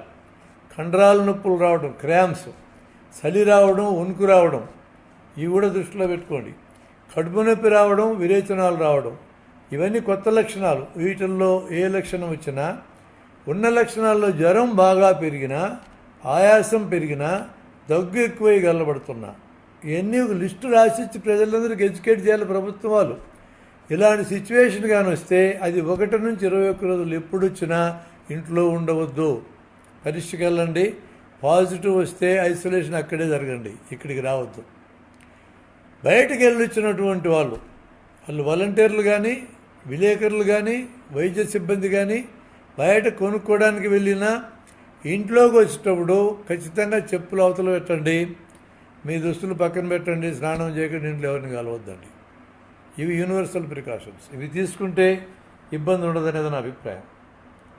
ప్రెగ్నెంట్ ఉమెన్ ఎలాంటి ప్రికాషన్స్ తీసుకోవాలి? ప్రెగ్నెంట్ ఉమెన్ కూడా ఈ ప్రికాషన్స్ తీసుకోవాలి. యూనివర్సల్ ప్రికాషన్స్ ఇవి. యూనివర్సల్ అంటే సార్వత్రిక, ఎవరైనా ఏ దేశంలోనైనా ఎప్పుడైనా తీసుకోవాల్సిన ప్రికాషన్స్ ఇవి. ఈ 3 ప్రికాషన్స్తో అదుపు కావడం అనేది నిజంగా ఒక రకంగా కరోనా మనకిచ్చిన వరం లాంటిది. అది గాలిలో పాకదు, చర్మం ద్వారా పోదు, కాబట్టి అవకాశం మనకు వచ్చింది. లాక్డౌన్ ఎప్పటి వరకు ఉండొచ్చు?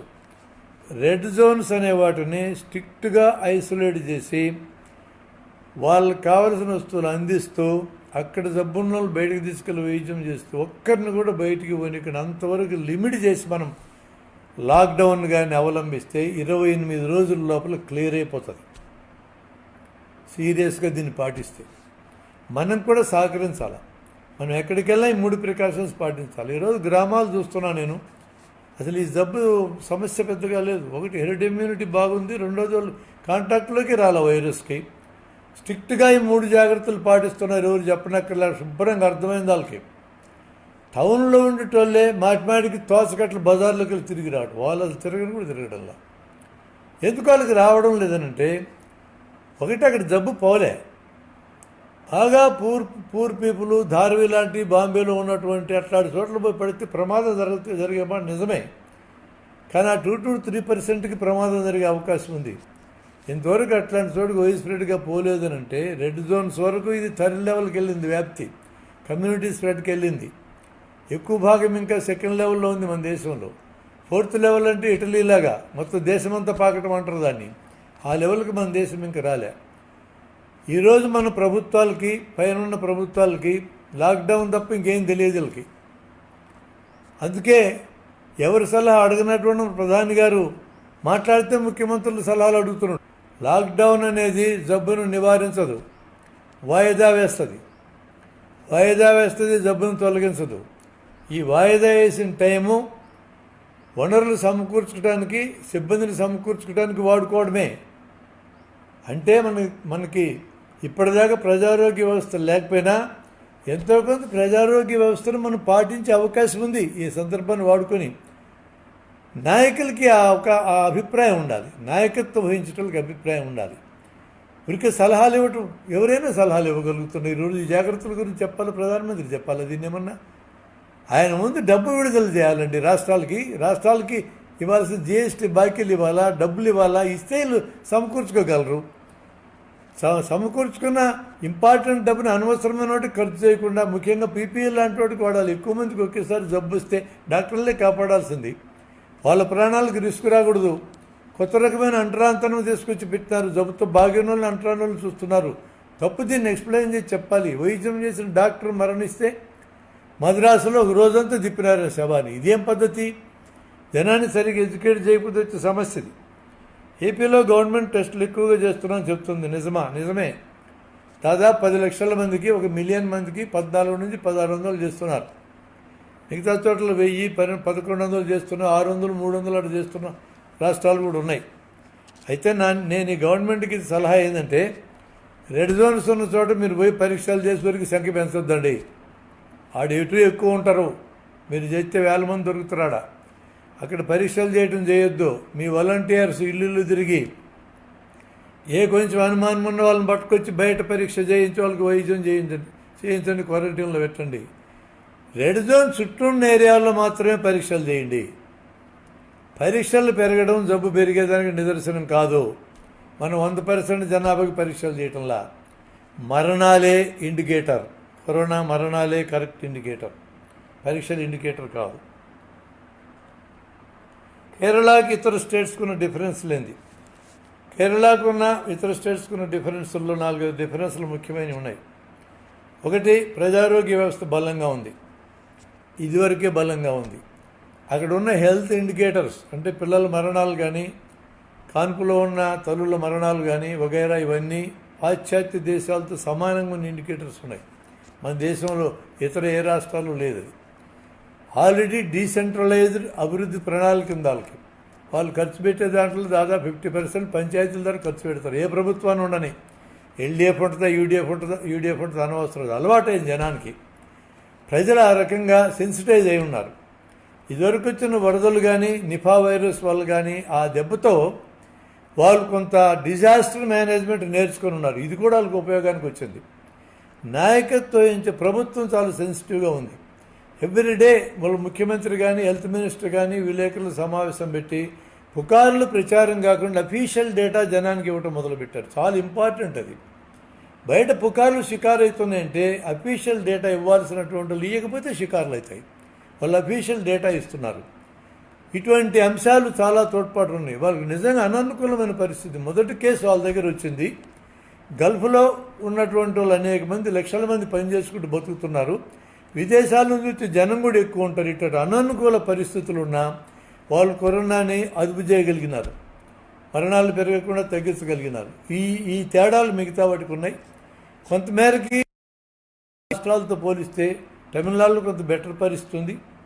మన పక్కనుండే దేశాలు శ్రీలంక, బంగ్లాదేశ్ కూడా ఆరోగ్య విషయంలో మనకంటే బెటర్గా ఉంది మన దేశం కంటే. మనం ఆరోగ్యానికి స్పెండ్ చేసే జీడిపిలో 1.1% కంటే ఎక్కువ ఖర్చు పెట్టకుండా పిండి ఎంత పెట్టి ఇంత పెద్ద రేటు రావాలంటే ఎట్లా వస్తుందండి? మరి పక్క దేశాలకు ఇవ్వాలంటే 10.1 ఖర్చు పెడతా ఉందిగా. పెట్టినందుకే కదా వాళ్ళు విజయం సాధించగలిగారు. ఇలాంటివి మనం చూడాలి, ఆ డిఫరెన్సులు చూడాలి. Any special food that can help immunity apart from the regular. ఏమీ స్పెషల్ ఫుడ్ ఏమి లేదండి. ఇదివరకు అతిగా తినేటోళ్ళు ఉంటే మానేయండి. ప్రోటీన్ మాత్రం తగ్గనీయద్దు. మీరు ఆహారంలో రైస్ తగ్గించిన ప్రోటీన్ మాత్రం 1 kg బాడీ వెయిట్కి 1 gram compulsory. Protein non veg తింటారా, వెజ్ తింటారా మీ ఇష్టం. ప్రోటీన్ తినాలి. దీని మీద వచ్చినటువంటి ఒక ప్రచారం కూడా మనకు నష్టం చేసింది. చికెన్ తింటే కరోనా వస్తుందని. చికెన్ అంటే ప్రోటీన్, అది తింటే ఉపయోగం. కోడిగుడ్లు, చికెన్ తింటే ఉపయోగం. కాబట్టి ప్రోటీన్ తగ్గకుండా ఉంటే ఏ ఆహారం తీసుకున్నా ఒకటే. ఇక మన వాట్సాప్ మీడియాలో ఇట్లా టోటల్లో చెప్తున్నట్టుగా ఇదిగో చెక్క లవంగాలు తింటే మంచిది, అల్లం తింటే మంచిది, ఇవన్నీ ఎటు తింటాం కదా, వాళ్ళు చెప్పాల్సిన పని లేదు తినమని. ఇవన్నీ ఆహారంలో భాగం కింద తింటాం అంతే. వాటి వల్ల ప్రత్యేక ఇమ్యూనిటీ పెరగద్దని ఎక్కడ స్టడీస్ ఏమి లేవండి. ఇమ్యూనిటీ మామూలు ఆహారంతో కూడా పెరుగుతుంది. ప్రోటీన్ డెఫిషియన్సీ లేకుండా చూసుకుంటే చాలు. ఎందుకంటే మించి ఆహారం మీద మనం ఏం చెప్పాల్సిన అవసరం లేదు. కోవిడ్ లేని దేశం అమెరికా, ఇటలీ లాంటి పరిస్థితి భారతదేశానికి, ఆంధ్రప్రదేశ్కి వస్తుందా? అలా జరిగితే ఇక్కడ వైద్య వ్యవస్థ తట్టుకోగలదా? అమెరికా, ఇటలీ లాంటి పరిస్థితి వస్తుందా లేదనేది ఈ ఫోర్కాస్ట్ నేనైతే చేయలేను. కానీ ఇప్పుడు మనకి ఉన్నటువంటి నాలెడ్జ్లో రెడ్ జోన్స్ని కంటైన్ చేయగలిగే అవకాశం మనకుంది. ఆ జోన్స్ని కట్టేలు చేయాలి, కంప్లీట్గా లాక్డౌన్ చేయాలి. మిగతా చేయకూడదు. టెస్టులు తక్కువ చేస్తున్నాం, టెస్టులు ఎక్కువ చేయడం అవసరం. ఎందుకంటే టెస్టులు ఎక్కువ చేయడం ద్వారానే ఇప్పటికి జయప్రదమైన దేశాలు జయప్రదం అయినాయి. ఆ అనుభవంలోంచి పోయి పూర్ పీపుల్లో పోయి ఇది పడితే ఎంతమంది చంపుతుంది ఎవడు ఊహించలేడు. అంత దూరం పోనీయకుండా జాగ్రత్త పడాలా అనేదే నా సూచన. అయితే మార్కెట్ వ్యవస్థ ఉన్న ఈ వైద్య వ్యవస్థ ఏ విధంగా నిర్వీర్యం చేసింది. మార్కెట్ వ్యవస్థ అనవసరమైన జబ్బులన్నింటికి వైద్యం చేయమన్నది. ఎవడికి రోగం వస్తే వాడు బాగు చేసుకోండి, మిగతాలతో మీకు ఎందుకని చెప్పింది. పక్క వాళ్ళకి రోగం వస్తే నాకెందుకు అని అనుకోబట్టి ఆడికి రోగం వస్తే మనకు వస్తే అనుకున్నాం. ఎక్కడ మార్కెట్ వ్యవస్థ ఎక్కువ ఉన్నటువంటి ఈ అడ్వాన్స్డ్ కంట్రీ 20,000 పైన మనుషులు చచ్చిపోయారు. ఎక్కడ దెబ్బతిన్నారంటే మేము అంటువ్యాధులన్నింటినీ జయించినా మాకేం రోగం వస్తుంది అనుకున్నారు. అంటువ్యాధులు కొత్తవి పడతాయి, వీళ్ళకి తెలియదు కాదు. పర్యావరణం ధ్వంసం చేసినా కొత్తవి పడతాయి. అసలు వాళ్ళకి హెరిడ్ ఇమ్యూనిటీ తగ్గిపోయింది అంటువ్యాధులని జయించిన తర్వాత.